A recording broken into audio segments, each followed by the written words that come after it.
कृष्ण हरी. माझे नाव अथर्व दीपक चव्हाण आणि आज मागच्या भागात आपण कसं शिकलो की तबल्यावरचे बेसिक बोल जे असतात ते कसे वाजवायचे, जसं की ना, ता, तिरकिट, घे, घ, घा, घी, डक्यावरचे बोल आणि तबल्यावरचे बोल. तर आज आपण भजनी ठेका शिकूया.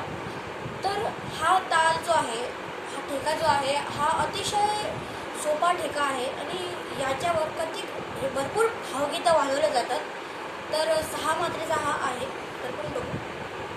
धिन्ना धिन्ना धिन्ना धिन्ना धिन्ना धिन धिन्ना ती ना ती ना धी ना धी धी ना ती ना ती धी ना. सोपा बोल आहे. आपण पहिले वाजून बघू.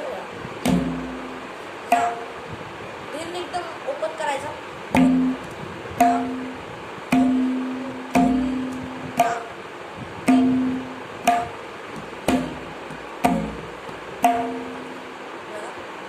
परत एकदा बघूया.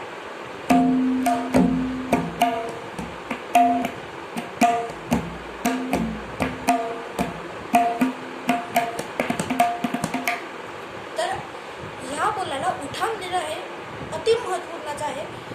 जेव्हा गाणं सुरू होतं, भजन सुरू होतं, तर भजनाच्या अति सुरुवातीला न वाजवता भजनाचं सम पकडावं. ज्या समावर हा म्हणजे सुरुवातीच्या 6 मात्रा झाल्यानंतर याचं सम पकडायचं आणि सम पकडल्यानंतर हा उठाण देऊन हा ताल सुरू करायचा. जसं की एक सोपं उठाण सांगतो. तिरकिटीला